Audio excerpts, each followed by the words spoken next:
The Discovery, the cargo ship Morning Star, moved slowly through the darkness of space. It was a simple human vessel, carrying medical supplies to a colony on the edge of known territory. Captain Sarah Chen sat in her chair, drinking coffee and reading reports. Another normal day, another boring trip. She had no idea that everything was about to change. "Captain, we have something on sensors," said Lieutenant Marcus, the young officer at the navigation station. His voice was calm, but his hands moved quickly across the controls. Sarah put down her coffee. "What kind of something?" "6 ships, ma'am. Big ones. They just appeared from nowhere." Sarah's heart began to beat faster. She walked to the main screen and looked at the display. 6 massive warships surrounded her small cargo ship. They were Krelthan vessels. Everyone in the galaxy knew about the Krelthan Empire. They were warriors, hunters, and they did not like humans. "Red alert," Sarah said quietly. All crew to stations. Lights flashed red throughout the ship. The crew of 12 moved quickly to their positions, but everyone knew the truth. The Morning Star had no weapons, no shields, no way to fight. "They're hailing us, Captain," said Marcus. "Put them on screen." The display changed. A massive alien face appeared. War Master Throk of the Krelthan Empire. His skin was dark red like blood. His eyes were yellow and cold. When he smiled, Sarah could see rows of sharp teeth. "Human vessel," Throk said. His voice was deep and rough. "You are in Krelthan space. You did not ask permission." "This is a crime." Sarah stood tall. "War Master, we are in neutral territory. Check your star charts. We have every right to be here." Throk laughed. It was not a friendly sound. "Rights, you speak of rights. Humans are weak. You have no military, no power. You have only words." Behind Throk, Sarah could see other Krelthan officers. They were all laughing too. To them, this was a game, a test. They wanted to see what humans would do. "We don't want trouble," Sarah said. "We're carrying medical supplies. Nothing more. Let us pass and we'll forget this happened." "Forget?" Throk leaned closer to the screen. "No, human. We will not forget. The galaxy needs to learn something today. Humans are not protected. Humans are not strong. And humans can be destroyed." The communication ended. The screen went black. "Captain, they're charging weapons," Marcus said. His voice shook now. Fear filled the bridge. Sarah looked at her crew. Young faces. Good people. They trusted her to save them, but how? What could one cargo ship do against 6 warships? "Open all emergency channels," Sarah ordered. "Send our position to Earth Defense Command." "Ma'am, Earth is 3 weeks away at fastest speed. No one can reach us in time," Sarah smiled.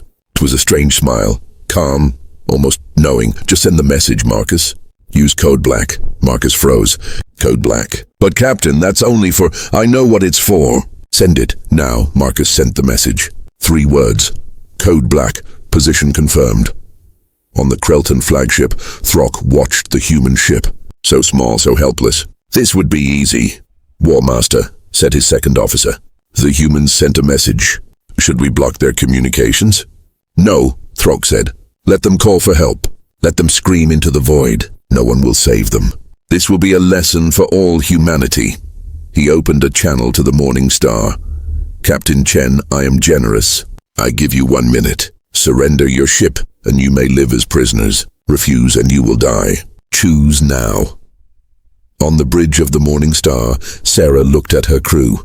"How long until help arrives?" Her first officer, a woman named Linda Park, checked her console. Then she looked up and nodded once. Sarah smiled again. "War Master, we refuse." Throk's face turned darker with rage. "Then you die. Countdown begins." 60 seconds. The number appeared on the screen. 60, 59, 58. "Captain, what do we do?" Marcus asked. "We wait," Sarah said calmly. 56, 55. The Krelthan ships moved into attack position. Weapons glowed with deadly energy. 49, 48. Sarah's crew held their breath. Some prayed. Others closed their eyes. 29, 28. "Captain," Linda whispered. "Trust me," Sarah said. 19, 18. On the Krelthan flagship, officers prepared to fire. This would be quick, painless, almost merciful. 14, 13, 12, 11, 10. And then space itself seemed to break. Every alarm on every Krelthan ship began screaming at once. Sensors went crazy. Displays showed impossible readings. "War Master," shouted the Krelthan sensor officer. "Something is coming." Something massive. What, from where? Throck demanded. From faster than light travel. Right on top of us! Space tore open. Light exploded across the darkness. A shadow emerged, something so big that it blocked out the stars. The countdown stopped at 7 seconds. Every Krelthan weapon automatically locked onto the new arrival. Targeting computers tried to calculate its size. They failed. The object was too large.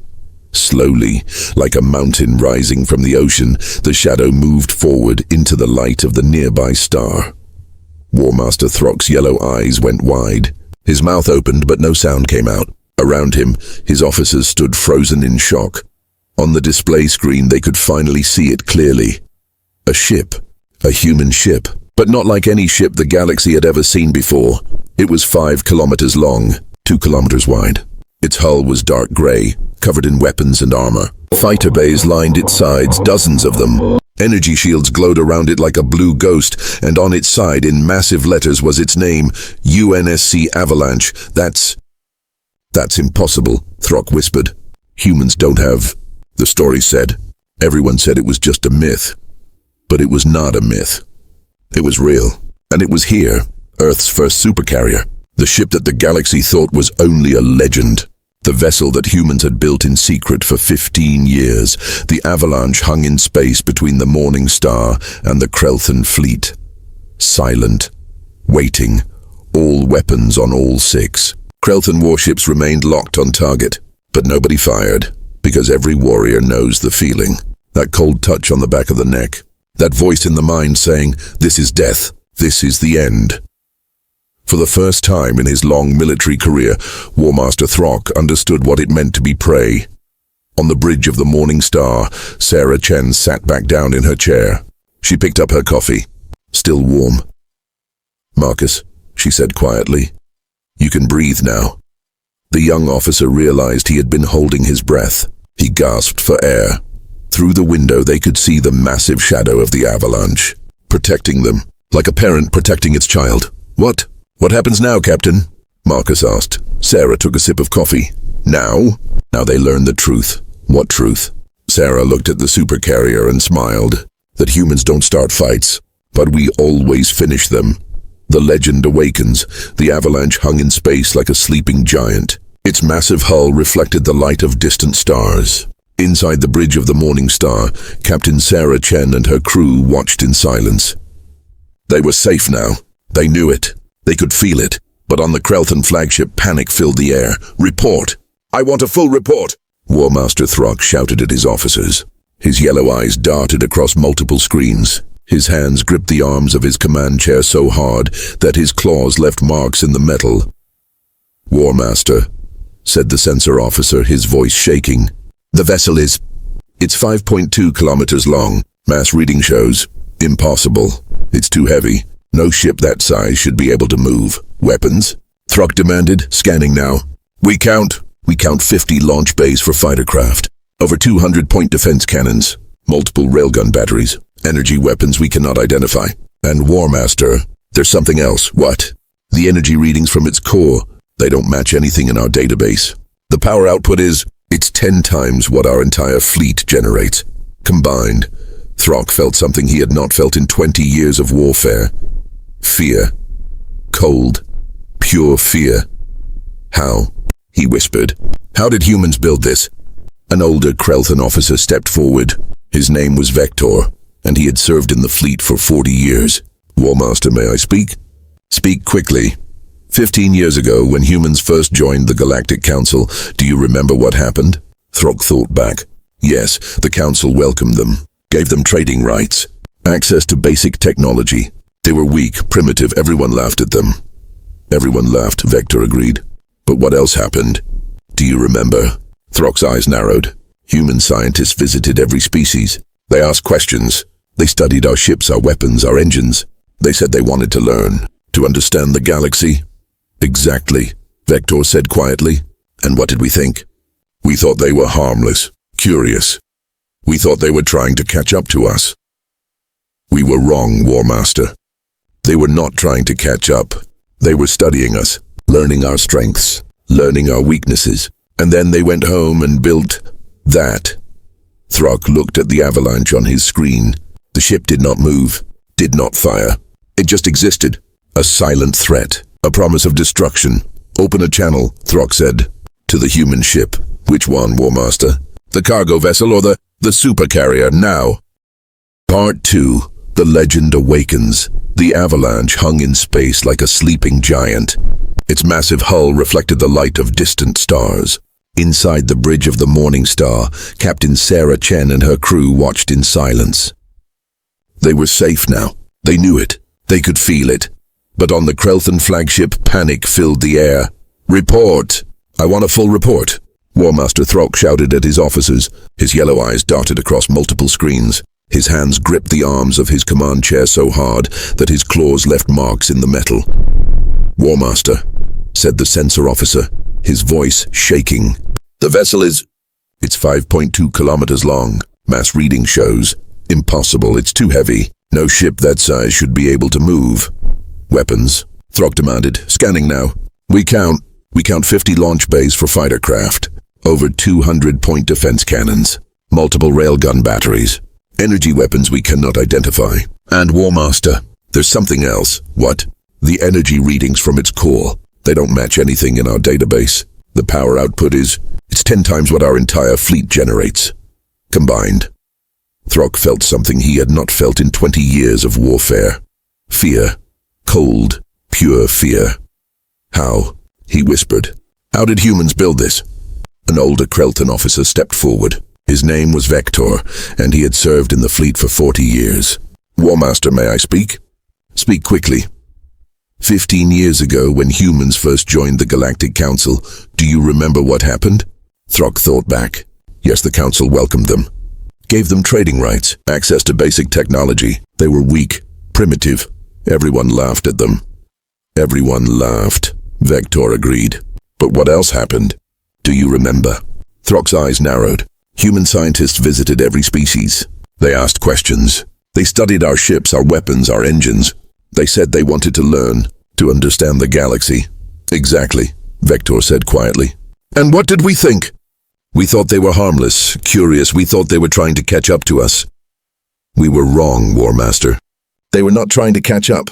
They were studying us, learning our strengths, learning our weaknesses, and then they went home and built that.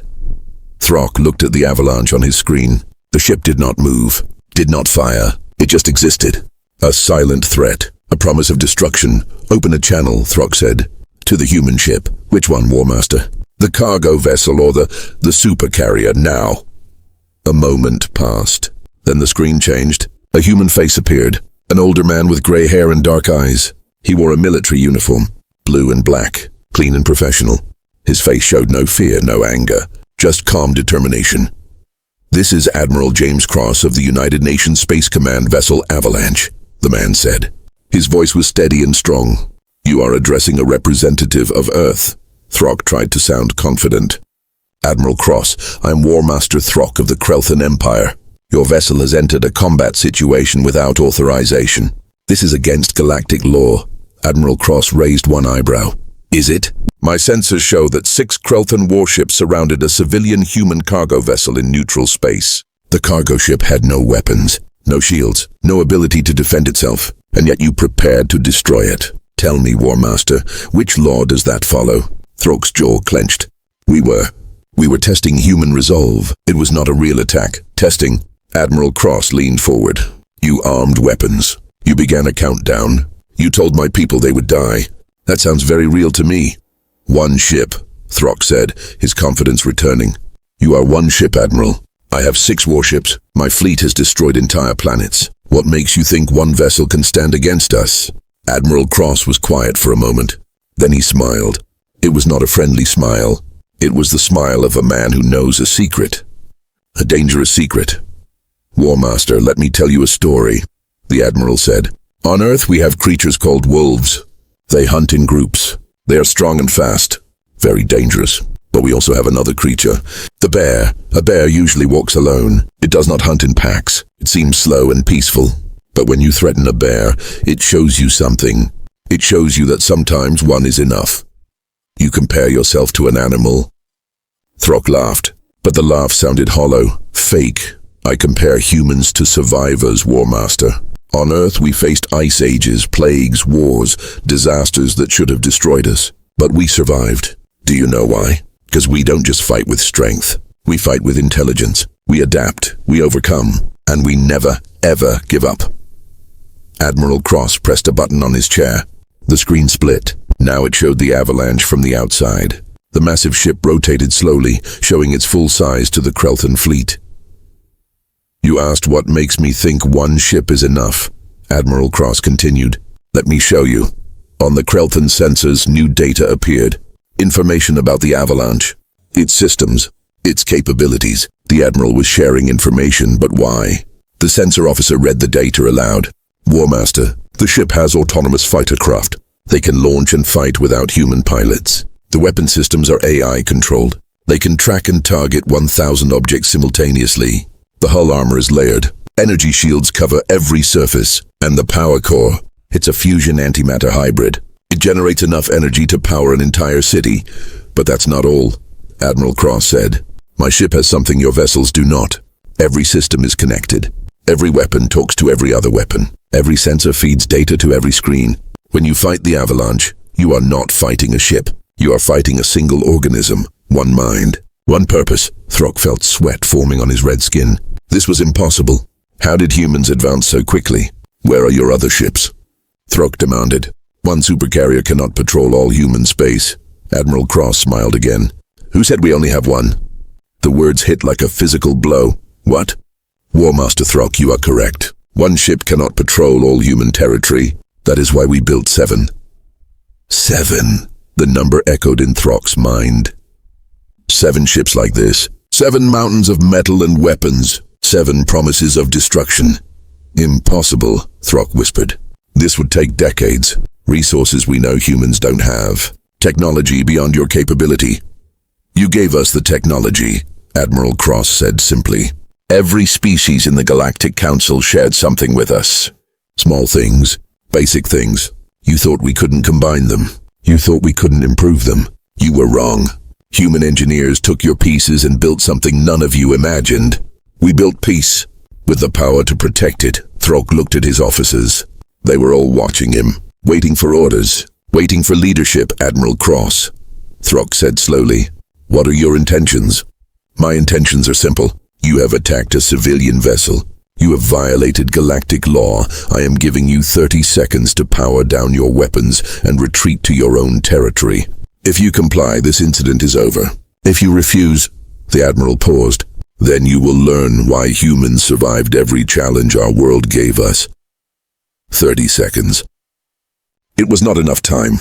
Not enough time to think, to plan, to decide. Throk looked at the avalanche, then at his own 6 ships. 6 against 1. His fleet had won battles like this before. Many times. Numbers always mattered, didn't they? But something in Admiral Cross's eyes told him the truth. This would not be like other battles. This would be different. This would be a lesson. The countdown appeared on his screen. 30, 29, 28. Throk's mind raced. If he retreated, he would look weak. The Krelthan Empire would lose respect. Other species would think they could challenge Krelthan power, but if he attacked, if he lost, the shame would be far worse. 19, 18, his officers waited. The crew waited. The entire fleet waited for his decision. 9, 8, War Master Throk made his choice. The choice of a warrior who had never lost. The choice of pride over wisdom. All ships, he commanded. Fire everything. Destroy that vessel! 300 missiles launched from the 6 Krelthan warships. They lit up space like falling stars. Enough explosive power to destroy a small moon. Enough firepower to crack a planet's surface, all of it aimed at the avalanche. On the human supercarrier, alarms did not sound. Crew did not panic. Admiral James Cross simply pressed a single button on his chair and spoke 2 quiet words. Show them. The avalanche did not move, did not retreat, did not try to dodge. It simply activated its defenses, and the galaxy was about to learn what human engineering really meant. The battle that changed everything. 300 missiles screamed through space toward the avalanche. Each one carried enough explosive power to destroy a building. Together they could level an entire city. The Krelthan crews watched their screens, waiting for the moment of impact. waiting for the human ship to explode into a million pieces. War Master Throck gripped his command chair, his yellow eyes fixed on the display. 30 seconds to impact, his weapons officer announced. 25 seconds. 20 seconds. On the Avalanche, Admiral James Cross sat calmly in his chair. Around him, his crew worked at their stations. No one shouted. No one ran. They had trained for this moment. They were ready. Defensive systems online, reported Lieutenant Sarah Park, the weapons officer. She was young, but her hands moved across the controls with perfect precision. AI targeting active. Point defense grid powered up. Fire when ready, Lieutenant, Admiral Cross said quietly. Yes, sir. The missiles reached 500 kilometers from the Avalanche. Then 400, 300, and then space turned into light. From every surface of the Supercarrier, weapons fired. But these were not the big guns. These were small, rapid-fire cannons. Hundreds of them. They lit up like stars being born, creating a wall of pure energy between the ship and the incoming missiles. The first wave of missiles died at 200 kilometers. Explosions bloomed in the darkness like flowers of fire. Then the second wave, then the third. The Avalanche's AI calculated trajectories faster than any biological mind could think. It knew where every missile was, where every missile would be, and where to fire to stop them. 4.3 seconds. That's how long it took. In 4.3 seconds, 300 missiles became 300 clouds of debris and fire.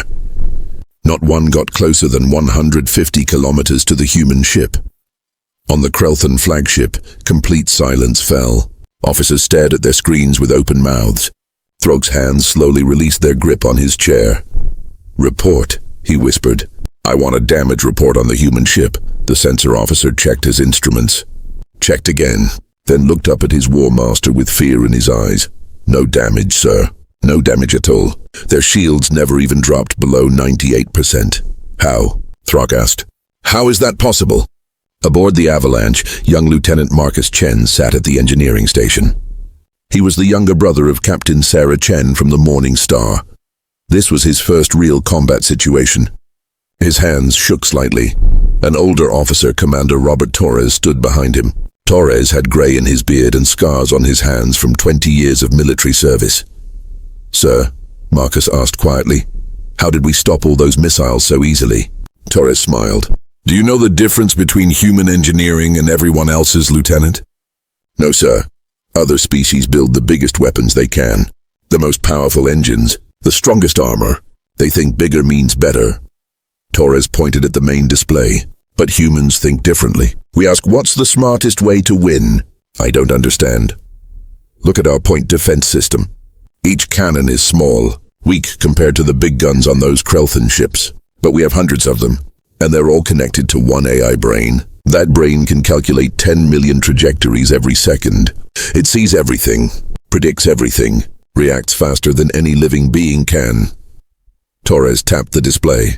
We don't need the biggest gun, Lieutenant. We need the gun that never misses. And when you have hundreds of guns that never miss, working together like fingers on a hand, well, you saw what happens. On the bridge, Admiral Cross opened a channel, not just to the Krelthan ships, but to every vessel in the surrounding space. Every ship that was watching, every species that had sensors pointed at this battle. War Master Throck, the Admiral said, his voice carrying across the void. You have fired upon a human military vessel. You have shown hostile intent. Under galactic law, I now have the right to respond with equal force. But I'm not going to do that. Throck's eyes narrowed with confusion. Why not? Because destroying you teaches nothing. Defeating you teaches everything. Admiral Cross leaned forward. I'm going to show the galaxy what human warfare really means. Avalanche, launch fighters, full squadron. Authorization, Cross Alpha 7. Deep in the belly of the Supercarrier, massive bay doors opened. They lined both sides of the ship, 40 doors in total.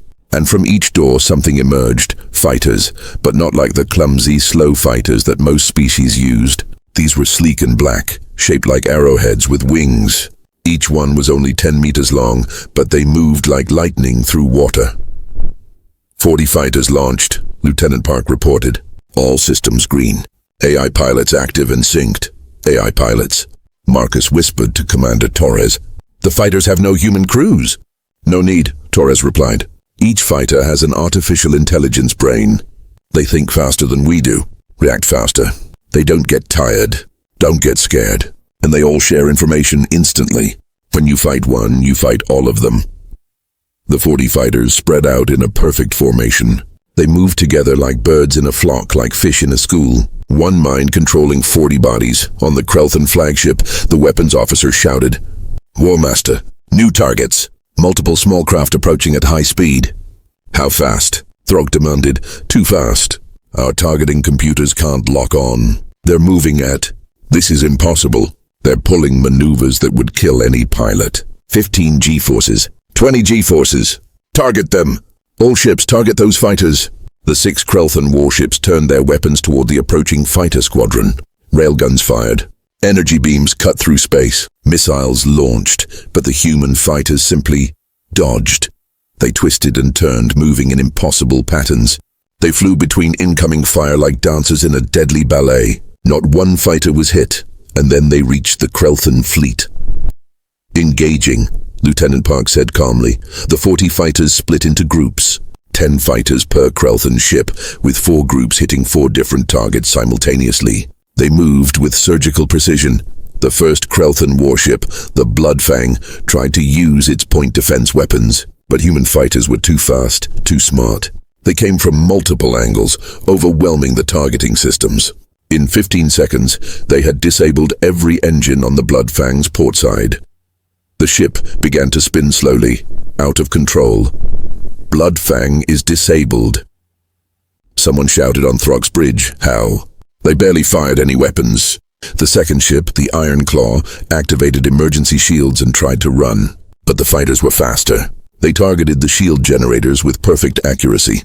Small, precise strikes, not trying to destroy, just to disable. 30 seconds later, the Iron Claw's shields collapsed. Then its weapon systems went offline. Then its engines died, another ship floating dead in space. "Warmaster, this is the Vengeance Blade." A voice came over the communication system. "Our weapons are offline. Engines at 20%. We cannot..." The transmission cut off. Marcus watched from the Avalanche's engineering station, his mouth open in shock. "Sir, they're not destroying the ships. They're just turning them off." Commander Torres nodded. "Exactly, Lieutenant. This is what I meant. We don't need to kill to win. We just need to make the enemy unable to fight." The battle continued for 90 seconds. 90 seconds of perfect human precision. The fighters moved like they could see the future. They knew where every shot would be before it fired. They knew every weak point on every ship. One by one, the Krelthan warships went dark. Engines dead, weapons offline, life support still functioning, but everything else disabled. 6 proud warships reduced to floating metal coffins in space. And through it all, not one Krelthan died. The human fighters were that accurate, that controlled. Finally, only Throg's flagship remained active. The 40 fighters surrounded it, circling like sharks around prey. Waiting, watching. Admiral Cross's voice came over every communication channel, not just to the Krelthan fleet, but broadcasting to all nearby systems, to every species listening. "This is Admiral James Cross of Earth. Let me tell you something about humanity. For thousands of years, we fought each other on our home planet. We built weapons. We created strategies. We learned every way there is to wage war. Not because we loved fighting, but because we had to survive." The Admiral paused. The entire sector seemed to hold its breath. "And through all those centuries, we learned one important truth. The best victory is the one where your enemy lives to learn from their defeat. We don't want to conquer the galaxy. We don't want an empire. We want only one thing: to protect our people and those who cannot protect themselves."